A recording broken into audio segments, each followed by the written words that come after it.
Y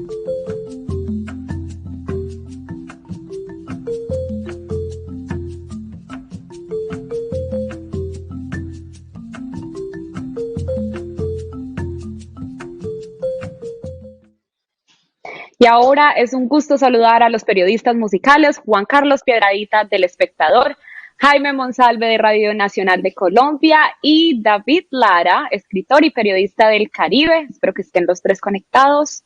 Ellos hablarán de los músicos que hemos tenido durante todos estos 50 programas en esta edición número 50. Es un orgullo contar con tan destacados periodistas culturales del país y antes de darle la palabra, le voy a preguntar a Juan Carlos por dónde nos transmite el espectador. Hola Vanessa, hoy vamos a estar alojados en el home principal del espectador, ahí vamos a estar y ahí la gente va a disfrutar con nosotros de esta edición número 50, que estamos además en las manos de nuestra conductora titular, que hace rato no veíamos. Así es. Bueno, usted se me perdió el último programa. También nos transmite Canal VIP.tv, por supuesto, Telepacífico, Origen Channel, Canal Univalle, Canal Universitario, Zoom y Tele Oiga, yo tampoco, joven. ¿Usted sí me oye a mí, Juan Carlos? Yo sí lo oigo, Jaime Andrés, pero creo que Vanessa no nos escuchaba a nosotros. Sí, yo creo que sí. No, sí los alcancé a escuchar. Vanessa se nos perdió, exactamente. Pero creo que ya nos toca a nosotros asumir esta vuelta, Jaime Andrés. Estamos esperando a David también, pero no tengo confirmación de si está David o no, no sé. Sí, ¿está David? Ahora sí, Vanessa. Sí, Vanessa. Ahora sí me escuchan. Entonces me habían apagado el micrófono. Les estaba contando por dónde nos transmitían también. Yo espero que me hayan podido escuchar, pero ya saben que vamos con Canal VIP.tv, Telepacífico, Origen Channel, Canal Univalle TV, Canal Universitario Zoom y por supuesto Teleislas, así que los voy a dejar a cargo. Disfruten de estos 25 minutos más o menos que tienen. Así haremos. Muy bien, mire a don David Lara, ¿cómo le va, joven? Buenas noches para todos.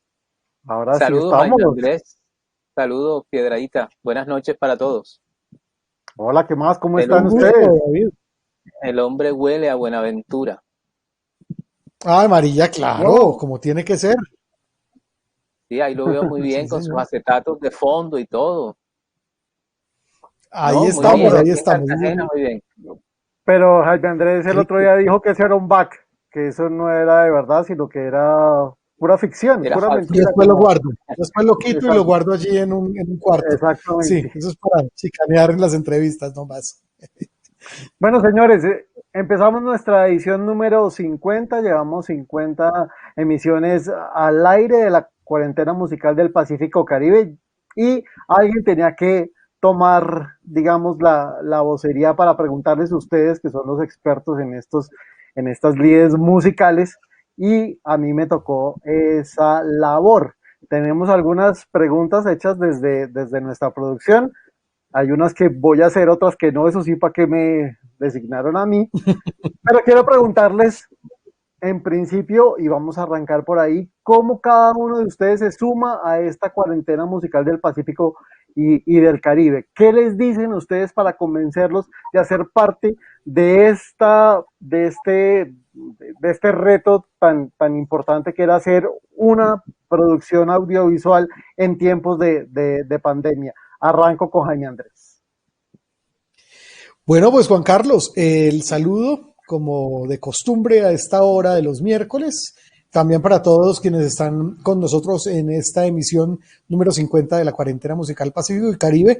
Y bueno, no, básicamente a mí lo que me convenció de hacerme partícipe en todas las emisiones posibles, en todas las que me han invitado hasta ahora, es básicamente la posibilidad de saber que por medio de la música, de las entrevistas con grandes creadores de nuestras costas y sobre todo a través de esas creaciones, a través de esos sonidos, podíamos estar animando a que la gente se acercara a una alternativa audiovisual en tiempos de pandemia, una alternativa que además está orientada exclusivamente a, digamos, divulgar la necesidad de la prevención más allá de la acción, el hecho de que estamos viviendo realmente un año muy complejo por cuenta de la situación de salubridad en el mundo y que seguramente hay consejos que a la gente pasan por un lado, le rebotan y que seguramente va a poder recibir de una manera mejor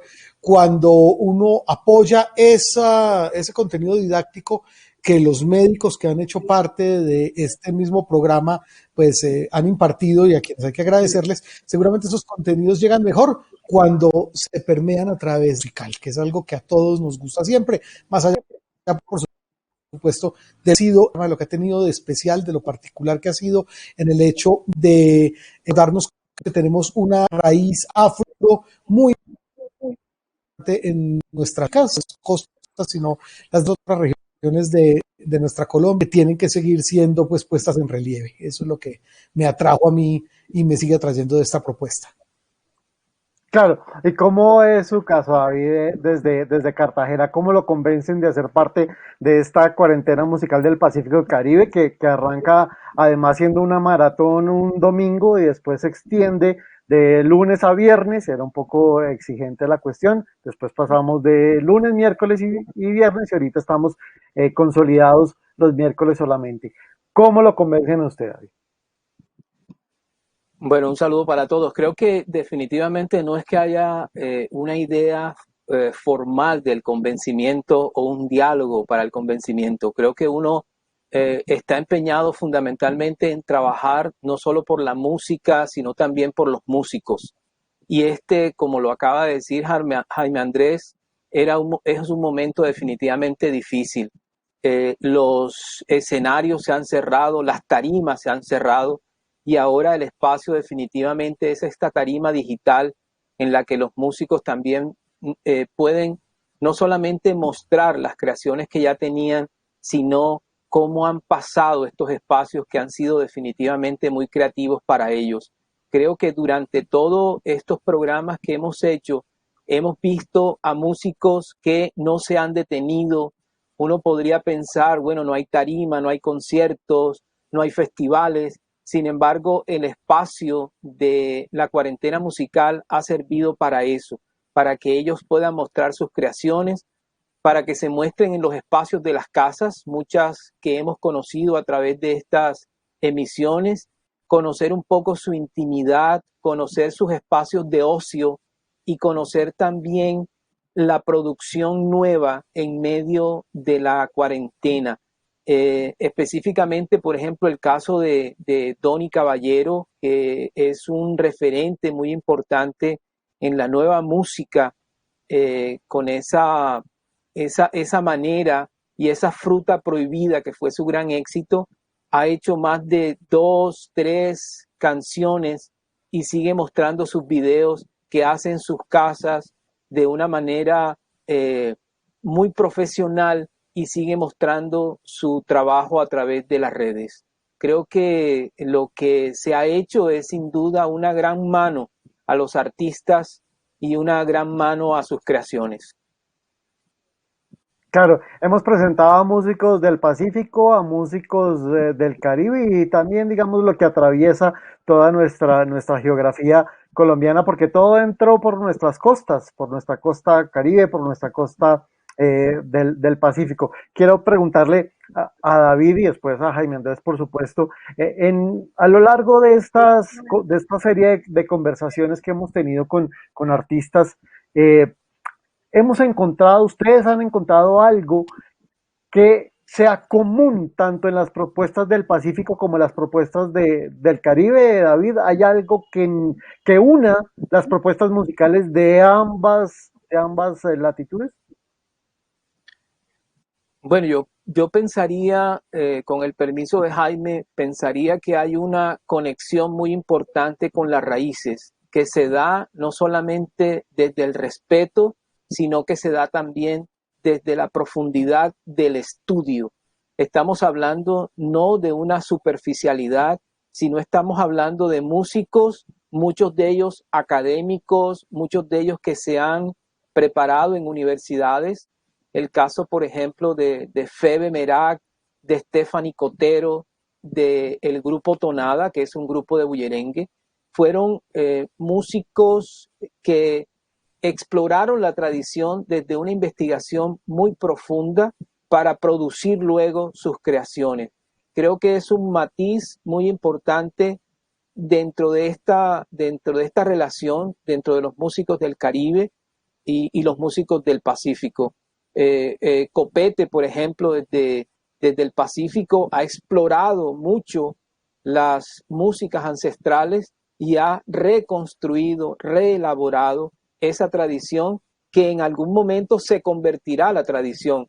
Algunos referentes próximos sin duda establecerán a Copete como el inicio de la tradición y harán memoria de una tradición lejana que de pronto se pierde allá en la selva, pero es definitivamente la manera como la tradición se va renovando y se va reelaborando.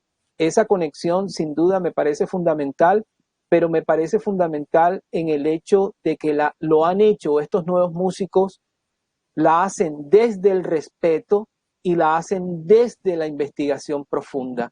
Luego lo que estamos viendo no es una simplificación de la cultura o una simplificación de los ritmos. Estamos hablando de una reelaboración a partir del conocimiento profundo de la tradición. Claro, Jaime Andrés. Pues yo concuerdo con David en que hay unos intereses que tienen seguramente desembocadura en el análisis de unas músicas que son tradicionales, que parten de lo tradicional en ambos territorios, los territorios del Pacífico y del Caribe, y que esas músicas han venido siendo perfectamente reelaboradas a través de los componentes de las influencias, digamos, de esas otras músicas que también los jóvenes aspirantes a músicos han recibido a consecuencia de unas audiciones en radio, con amigos, de la interacción en redes sociales y también de otras músicas que provienen directamente de la academia, que por fortuna cada vez es más abierta a seguir mostrando también los elementos de lo tradicional contemporáneo colombiano como una suerte de semilla donde hay una valía muy importante para realizarse creativamente.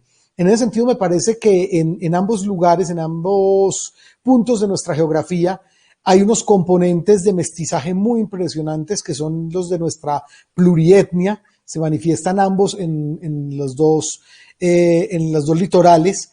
Y además de ello también un afán y un interés de estos músicos por preservarla con quienes están vinculados, digamos, en lo tradicional allá en cada una de las regiones y en contemporaneizar la tradición normalmente por parte de los muchachos y de los músicos que están trabajando esas músicas a veces rurales, pero ya dentro del ámbito de lo urbano.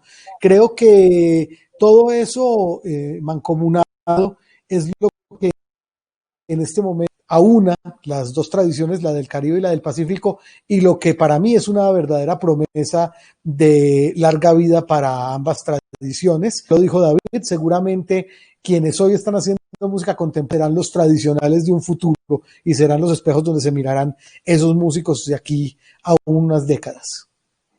Claro, hay una suerte de artistas que ustedes han mencionado, que mencionó David, por ejemplo, que en el caso de Esteban Copete, que se vuelven un poco bisagras entre el pasado, el presente, y también se vuelven, como dice Jaime Andrés, un buen reflejo y un buen espejo para la gente que está arrancando en esto de la música.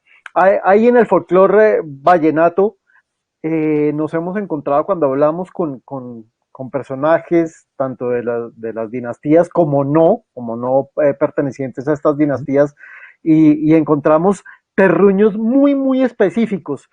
¿Qué creen ustedes que hay en esas zonas de Colombia y en esos territorios tan puntuales como Villanueva, por ejemplo, como La Junta, incluso?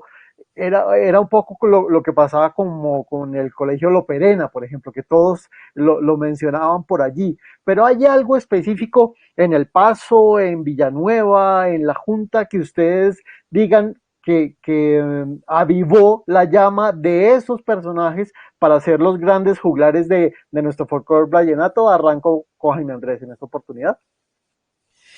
Sí, Juan Carlos, pues música, básicamente, pero no como la entendemos seguramente desde otros ámbitos de nuestra geografía, donde a veces, digamos, la música es parte del segmento de relax en el día o donde es un acompañante de las labores, digamos, domésticas en casa, etcétera, pero como una suerte de fondo y de espíritu que está ahí presente, sino que es que la música realmente en estas regiones, perdón, me refiero a las regiones rurales de la Guajira, en el caso del vallenato, son músicas que han completamente lo que tiene que ver con la vida cotidiana.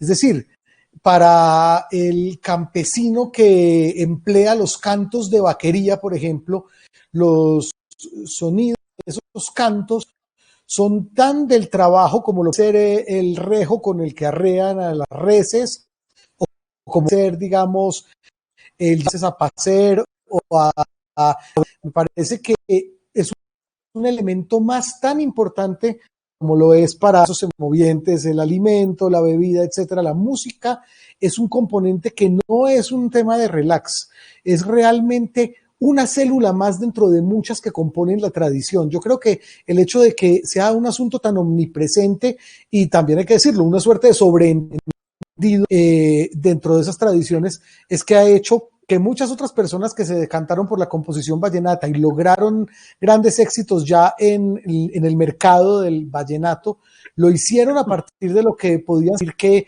se generaba en los campos, justamente, dentro de cantos de arriería y dentro de canciones donde la música no es una cosa separada de lo demás, un asunto dedicado específicamente al ocio, sino que hace parte realmente de una cotidianidad como sucede pues en estas regiones. Me parece que eso es lo que ha hecho que Villanueva, El Paso Cesar, Atanques y todas esas poblaciones aledañas, Fundación, Urumita, definitivamente sean esa suerte de semilleros donde brota el folclore en cada uno de los habitantes que allí se existen pues, y habitan, valga la redundancia, las poblaciones.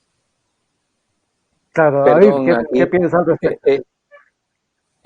Bueno, lo que pasa es que Piedrahíta ha tomado la moderación y yo quisiera también hacerle una pregunta a ustedes que son de Bogotá, porque voy a comentar específicamente la dinastía de los hermanos López y fundamentalmente voy a hablar de Pablo López, quien vive en Bogotá, relacionado con esa partida de los músicos hacia Bogotá. Es decir, si hablamos de ciertas dinastías, incluso desde la música de gaita, tamboreros, gaiteros, cantadoras, se han ido un poco hacia Bogotá, también porque es un poco la vitrina. Me gustaría, por ejemplo, en el caso de la dinastía de los López, que es de La Paz, Cesar, y que representa definitivamente una importante construcción, no solamente desde Valledupar, sino hacia Bogotá.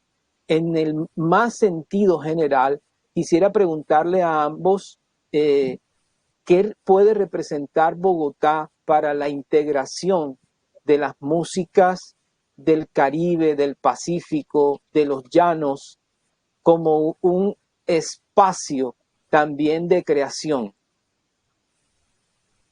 Piedrahíta. Pues yo arranco, sí, yo arranco y voy a decirle a ver que yo no tomé la vocería, a mí me la asignaron a la fuerza, así de simple.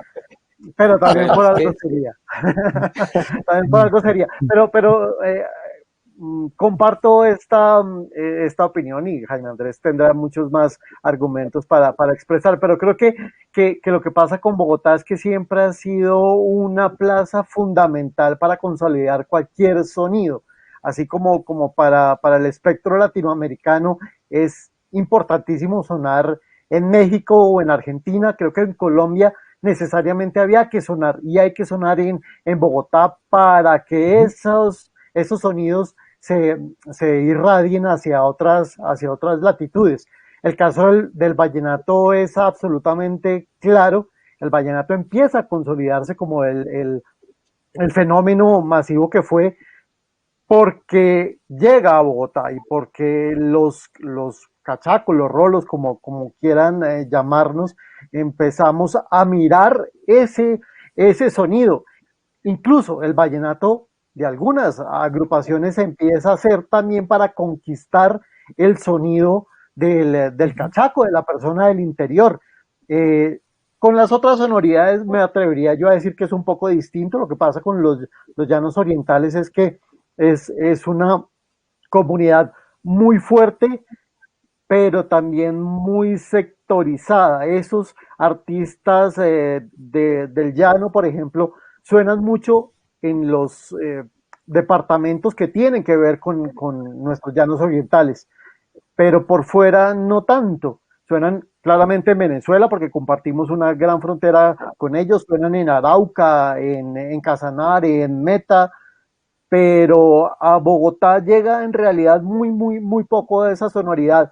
Y el Pacífico está empezando a llegar. Llevamos en un proceso como de 20 años, de 15 o 20 años, en el que hemos empezado a disfrutar de esa nostalgia tan importante que tiene el Pacífico, que no es solamente alegría, sino de la alegría que nos caracteriza en nuestro Caribe, sino un poco de la nostalgia que también tiene esa comunidad. Es como yo lo percibo. Bueno, por mi lado, yo siento que para bien o para mal, a veces mucho más mal que bien, pero en otros casos no tanto, existe una cosa que es el centralismo y muchos de esos músicos requirieron en su momento el aval de Bogotá, el aval de la capital de la República para poder ser validados como propuestas artísticas interesantes. Y esto sucede, digamos, desde que Colombia es Colombia, diría yo, y desde que la música es música, en el sentido de que en un principio esas músicas que hacían parte, digamos, de las periferias territoriales, llegan a las capitales, a las grandes capitales de la República del Interior, y al visibilizarse allá es que se les da ese aval. Hubo un tiempo donde había que viajar no necesariamente a Bogotá, pero sí, por ejemplo, a Medellín y a Cali. Estamos hablando de tres lugares, por ejemplo, donde la industria discográfica prosperó en su momento. Por el lado de Medellín estaban las grandes disqueras, Discos Fuentes ya se había trasladado a Medellín hacia finales de la década del 50, estaba también naciendo Codiscos, Sonolux. Por el lado de Cali estaban disqueras como Diana, como Victoria, y aquí en Bogotá Ondina, Vergara, posteriormente Philips, CBS, y esos centros de lo discográfico pues obviamente son muy necesarios a la hora de la divulgación de ciertas músicas. Ya está visto que no es así, digamos, ya han cambiado los tiempos en la distribución sonora, pero de todas maneras sigue habiendo algo en Bogotá Claro. que de alguna manera atrae como polo y a la vez hace que esas propuestas que llegaron acá atraídas por un público, por una manera de ser musicalmente, etcétera, lo que Carlos Vives llamaba o llama el patrón bogotano, pues se va a ver reflejado también en una suerte de divulgación importante que Bogotá, pues mal que bien, tiene mayoritariamente que otros lugares del país. Entonces también tiene que ver un poco con eso. El hecho de ser capital hace que ese centralismo sea inevitable. Claro, y sí se pasó el tiempo mucho más rápido que otros, que otros días, entonces nos queda tiempo como para una pregunta para entregarle a Vanessa lo que queda del programa. Y quiero preguntarles a ustedes si han sentido en este tiempo de que llevamos haciendo la cuarentena musical del Pacífico y Caribe, que estos artistas se sienten exitosos tanto en su propuesta genuina como exitosos comercialmente también. ¿Qué piensan ustedes allí? ¿O hay una diferencia radical entre lo que ellos quieran hacer de su tradición y ese éxito comercial? ¿Cómo ven ustedes eso ahí, Jaime Andrés? Yo creo que todo artista busca vivir de su arte. A veces se vive, a veces se malvive realmente. Y pues yo creo que la aspiración de todos sí definitivamente es a que el interés público se vea también reflejado en unos réditos y en un modus vivendi. Uno quisiera que fuera así, hay casos donde no se da, hay otros donde definitivamente hay éxito. Y bueno, pues, bienvenido sea cualquier alternativa que, siendo de calidad, prospere también en materia de divulgación y de economía. Claro. David, adelante. Ahora sí Bueno, ya. yo pensaría, bueno, ya llegó Vanessa. Yo Ahora, pensaría, voy a hacer ¿me escuchan ustedes? una cosa muy corta, ¿Sí un o no? poco Ok, lo que porque no los puedo hablaba, escuchar todavía, solamente los puedo ver. lo que Pero Sí, lo hablaba muchísimas escuchamos. Jaime. gracias, ¿Cómo Juan no? Carlos, Jaime y David, por esta conversación. Yo creo que el tiempo sí se nos fue. Sí me pueden escuchar, ¿verdad? ¿Sí o Sí, no? ¿Me es que escuchan? sí, sí, pero es Ok, que nos solamente veo cortaste. la cara de Juan Carlos. Muchísimas gracias. Nos toca con lenguaje de señas, ¿verdad? No, Pero faltaron les 20 agradezco segundos. muchísimo por esta conversación y espero poderlos tener en estas próximas 50 emisiones también que vendrán, seguramente.